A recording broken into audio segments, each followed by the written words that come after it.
Hello again, folks. I'm back with another video. This is ProgHat. I hope you're doing well. Today's Monday, November the 8th, 2021. It's evening time here in Texas. So the purpose of this video that I'm making right now to share with you is I've been enjoying watching a lot of people where they randomly pull records off the shelf. And at first, I kind of didn't know what kind of title to call this because I don't want to seem like I'm taking from somebody else. So, hey, I'm just going to yank records off the shelf. Yanking the records off the shelf is what I'm going to call it. So, welcome. So here I go. I picked this cubicle right here, which is above my vinyl box sets up here. And this right here is just something that I got in a recent Eagles The Long Run album reissue. Let me see here. Let me make that a little bit better. Sorry about that. Anyway, so that's really what that is. One of those passes to get backstage. So let me begin. Some records that I hear I'm going to pull here. Preferably ones that don't have sleeves on them because I do have some. Like I'm going to pull this one, which I love the cover of this. This is the Dire Straits album, Making Movies, which is, I believe, one of their best albums they made. I like the way, and I think I finally understand that this little top part is maybe that little slate thing they use in movies. You know what I mean? Cut, action. But yeah, great album here. There's a lot of great tunes on here, especially what was Espresso Love, Romeo and Juliet, Tunnel of Love. Interesting thing about this Romeo and Juliet, my daughter was telling me in high school because she heard me playing this song off this album. And she said, Dad, my teacher, I don't know if it was literature or English, we were studying the lyrics in that song. And he was pointing out some things. And I thought it was interesting. I didn't know you had that album with that song on it because he played it for us in class.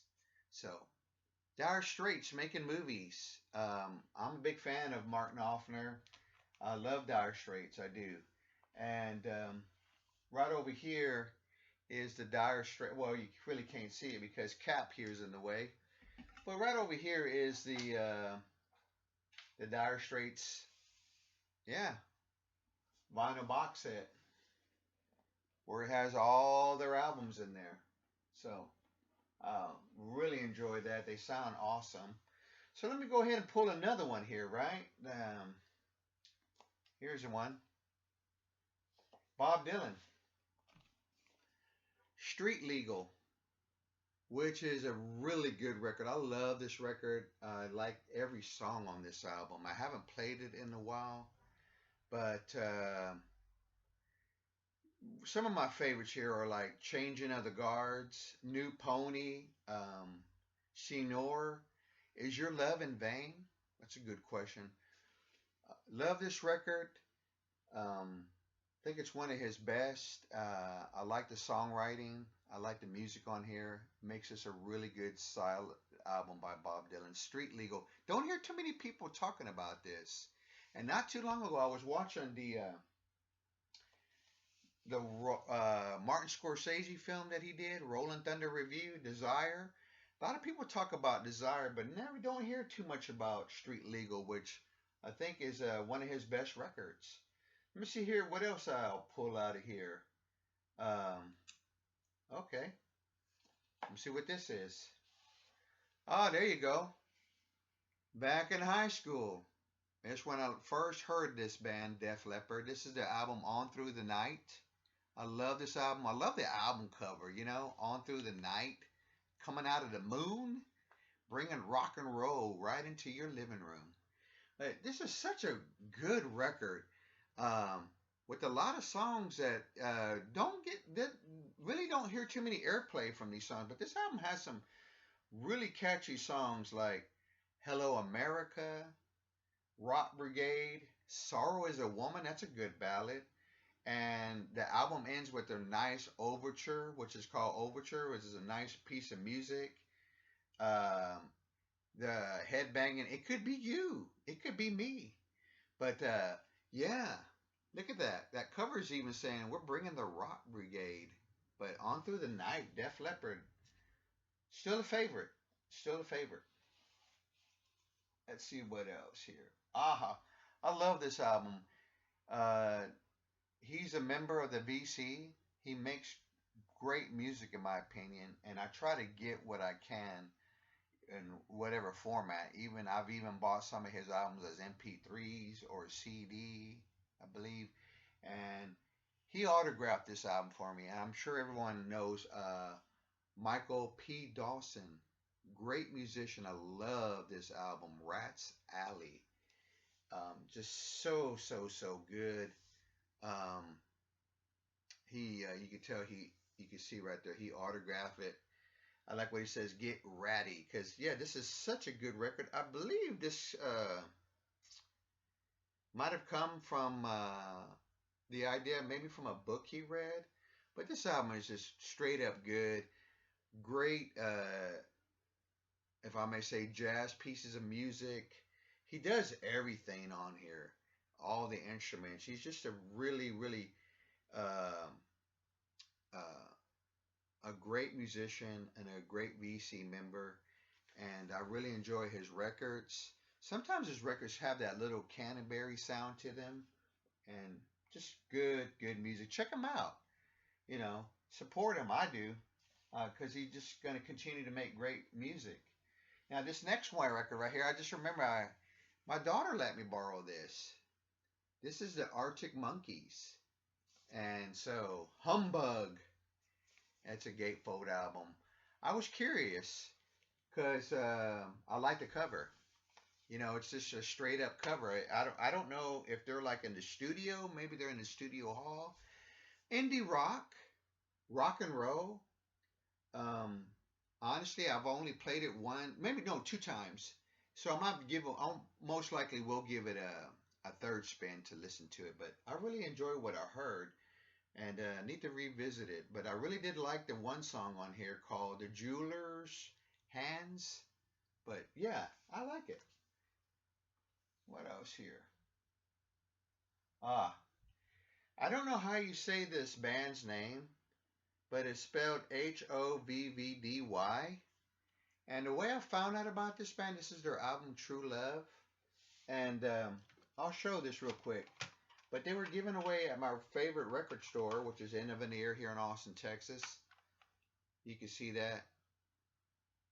Giving away these free, so I took one. I took two, one for me and one for my daughter. I like the song. It is between little Radiohead, indie, good rock and roll. I mean, the songs are structured very well. Good song structure. Met the two guys, very nice guys. They autographed it for me. True Love is such a good song on here. And so I did see them do an in-store performance. I caught the tail end of it, and they sounded really good. They really did. Oh, I still got one that's sealed here, and I need to open this up. This is that Grateful Dead. Um, I forget what Skull and Roses, but a lot of people, I think it goes by various names. It's still sealed. I need to open this up, give it a good spin clean, and listen to it. But I am a fan of the Grateful Dead. I maybe not be a fan where I follow the band religiously or read everything about them, but I do like a lot of their records, and I can resonate with a lot of their music because a lot of the music means a lot to me by the Grateful Dead because I heard it in a period my life when I needed to hear that music because it was uplifting. I could sit back and just follow the groove, the very long instrumental passages they do, you know, like on tunes like Dark Star. So that's the Grateful Dead album that I still need to open, and I love the artwork.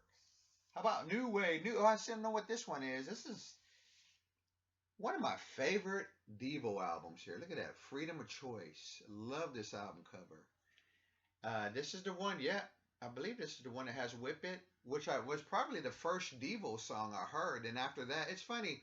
It seemed like when I would hear the hit of a band like Devo, then after that I would hear other songs after the big hit. And I didn't know that Devo, when I first heard this, I thought this was their first album. But apparently they had other records like Are We Not Men? And they do a very good version of Satisfaction that I like. And Secret Agent Man. Really good record here. I dig this album. I like it. It's probably my only Devo album that I have right now. Oh, boy. I'm afraid to say these two words. Not that I'm afraid to say them, like I'm going to get shunned or whatever, but whenever you say Southern rock, what is it that people get a little bit like, Southern rock, fried rock? I never looked at it that way. I call it rock and roll. I mean, that's just my thought. This is an album by Baby. I love the question. Where did all the money go? But and I think I know where it went. Inside this pawn shop. But this is just a good rock and roll. I mean, it probably has a genre of Southern rock, but I like rock and roll. If you want to call it Southern rock, that's fine. I like bands like Baby here or Head East and the Atlantic Rhythm Section. This is a really good record. Now I will say that the one song on here, let me see here, let me memory. Oh, the song. There's a song on here called "The World Is Waiting for You," South of the Border. The guitar strumming um, reminds me a little bit of that song by Emerson, Lake and Palmer in the from the beginning. Yeah, that acoustic guitar style is kind of like on here, on that song. Excuse me, it is on there, and it really makes the song sound really good. And I will go ahead and say this, but sometimes some southern, what folks call southern rock, and they shun it, and you can find these records always in a dollar bin. Some of the southern rock, they add other elements to the music, to the rock and roll. They get a little jazzy in places. They get a little bit proggish. So, you know, I'm one to say, hey man, hey, give a record at least a 3 times spin. Don't knock it until you try it. I like this record a lot. This record was sent to me by the Vinyl Archivist, and it is one of my favorite records to listen to. I was listening to it a lot last week. Let's see here. I'm going to pull a few more here. I didn't mean to go too long in this video, but it looks like I'm in the Brian Eno section, and I'm a big fan of Brian Eno. Now, I don't have everything by Brian Eno, and that's fine. I like getting it little by little, but I probably have shown this quite a bit. But these records come out of this box set right here, the Brian Eno box set that got sold from some library. And so I got that, or I traded for that, excuse me. So let's see here. How about Brian Eno before and after Science? Really good way. I love the new wave sounding stuff on here. I love the artwork on his records. Hopefully you can see that. That's a good one. I was playing this one day because I have this on not this album, but this one over here that I'm about to pull. I know what it is. This album. I was playing this one day in the car for my daughter, and she liked it. That shocked me. She liked this record, and I believe she bought it, a CD of it, or I might have gave her my CD copy. But this is his album, Apollo Atmospheres and Soundtracks. It has his brother on here, Roger Eno. But this is such a very good record. All right, folks, I'm going to end it there. But there you go. ProgHat, yanking some records off the shelf to share with everyone. Again, I want to thank everyone that supports, gives encouragement. I appreciate every one of you. And I hope you have a good rest of the week. And I'll see you soon. Take care, everybody.